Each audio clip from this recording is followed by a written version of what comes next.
Do you struggle to find the right words, even when you know them inside your head? Many English learners feel stuck, frozen, or nervous. You might think the solution is studying more grammar rules or memorizing long lists of vocabulary. But let me tell you a secret. The solution isn't more drills. It is tapping into the most engaging content in the world. Do you know what that is? It is your own life. It is your experiences. Hello, everyone, and welcome back to BBC English Online. I am your host, Tommy. Today, we are going to do something very special. I am going to show you how sharing your personal narrative can dramatically boost your speaking confidence. We are going to move away from robotic textbook English and help you sound like the real, interesting person you are. By the end of this video, you will have a simple formula to tell your story like never before. Are you ready to find your voice? Let's dive in. Scene 2. Unlocking your confident voice. Let's start with a surprising truth. You are already a master storyteller. Yes, you. Think about it. When you meet your best friend at a coffee shop, what do? You don't say, "Hello, I am fine, the weather is good." No, you say, "Oh my gosh, you won't believe what happened to me on the bus today." That is storytelling. You do it naturally in your native language every single day. The only difference is, when we switch to English, we suddenly become afraid. We worry about making mistakes. We worry about grammar. And because of that fear, we lose our personality. Here is the golden rule for today. Connection is more important than perfection. When you tell a story, the listener wants to know how you felt, not if you used the past perfect continuous tense correctly. Storytelling is the ultimate confidence booster because it takes the focus off the language and puts the focus on the message. Imagine speaking fluently, naturally, and captivating your audience. Imagine them leaning in to hear what you say next. That is our goal today. We are going to take that natural ability you already have, and we are going to translate it into English. Scene 3, the power of your personal narrative example. To understand the power of a story, we need to look at an example. I am going to tell you about my morning in 2 different ways. I want you to listen carefully and tell me which one you like better. Here is version 1. Yesterday I went to the supermarket. I needed milk. I bought the milk. Then I went home. It was fine. Okay, that was grammatically correct. But was it interesting? Probably not. You are probably falling asleep. Now, let's try version 2. Same event, but with storytelling. Here is version 2. Yesterday, I was in a huge rush to get to the supermarket. I was running because I really needed milk for my coffee. I finally grabbed the last bottle of milk from the shelf. But when I got to the cashier, I reached into my pocket and realized, oh no, I had forgotten my wallet. My face turned red. I was so embarrassed. Do you see the difference? In the second version, I used emotions. I used words like rush, grabbed, and embarrassed. I created a small problem, forgetting the wallet. This makes you, the listener, feel something. Personal stories are powerful because they are yours. You don't have to memorize a script from a book. You lived it. This makes it much easier to remember the details and speak fluently. Scene 4. Crafting your story. Structure for success. Now you might be thinking, Tommy, my life is boring. I don't have stories. I promise you, you do. A story doesn't have to be about fighting a dragon or climbing Mount Everest. It can be about losing your keys, cooking a bad meal, or missing a bus.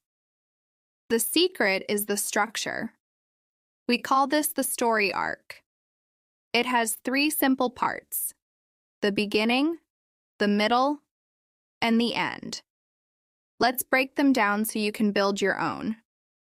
First, the beginning. This is where you set the scene. You need to answer 2 questions. Where were you? And when was it? You can use phrases like, a few years ago, last weekend, or when I was a child. This gives your listener a clear picture. For example, last Tuesday I was at the train station. Simple, right? Next is the middle. This is the most important part. Something needs to happen. We call this the inciting incident, or simply the problem. Without a problem, there is no story. Even a small problem is good. Did it start raining? Did you drop your phone? Did you see an old friend? Use transition words here like suddenly, unexpectedly, or but then. For example, I was waiting for the train, but then I realized I was on the wrong platform and the train was leaving. Finally, the end. How did it finish? And importantly, how did you feel? Did you solve the problem? Did you learn a lesson? You can use phrases like in the end, finally, or it turned out that. For example, finally, I ran to the other side and jumped on the train just in time. I was breathless, but so happy I made it. Scene 5. Practical exercise. Build your story. Okay, now it is time for some work. I want you to think of a memory. It can be very simple. Maybe a time you got lost, or a time you tried a new food and hated it. Let's create a quick outline together.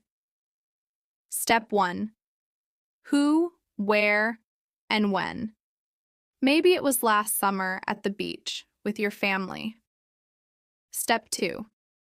What went wrong or what happened? Maybe it started raining heavily during your picnic. Step 3. The result. Maybe you all ran to the car and ate your sandwiches inside, laughing. See, that is a perfect mini story. Last summer, I went to the beach for a picnic.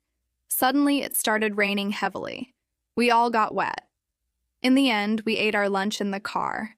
It was a disaster, but it was actually really funny. Scene 6. From script to spoken word. Boosting fluency. Writing the story is great, but speaking it is where the magic happens. How do we move from a script to natural spoken English? Here are 3 strategies to help you practice. Strategy number 1 is mirror practice. Stand in front of a mirror. Look at yourself. Tell your story out loud. Watch your face. Are you smiling? Do you look stressed? Try to relax your shoulders. When you see yourself speaking, it tricks your brain into feeling more confident. Strategy number 2 is using signpost words. These act like glue for your story. They connect your ideas so you don't sound like a robot. Here are some great ones to practice. Repeat after me. To be honest, actually, all of a sudden, believe it or not. Using these phrases gives you a second to think about what to say next, and they make you sound like a native speaker.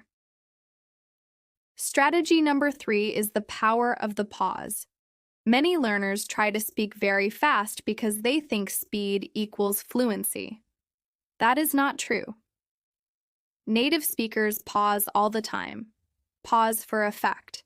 Pause when you say something important. Listen to the difference. Fast. I walked into the room and I saw an elephant. Natural. I walked into the room and I saw an elephant. Use your voice to go up and down. If something is exciting, make your voice higher. If something is sad or serious, make your voice lower. This is called intonation, and it brings your story to life. Scene 7. Conclusion and call to action. My friends, you have a unique voice. No one else in the world has your experiences, No one else has your perspective. When you share a story, you are giving a gift to the listener. You are showing them who you really are. Don't let the fear of grammar stop you. Your stories deserve to be heard. Now I have a fun challenge for you. I want to read your stories. In the comments section below, I want you to write a very short story, just 3 or 4 sentences. Remember the structure: beginning, middle, and end. Tell me about something funny that happened to you, or a memorable trip. I will be reading them and giving you feedback.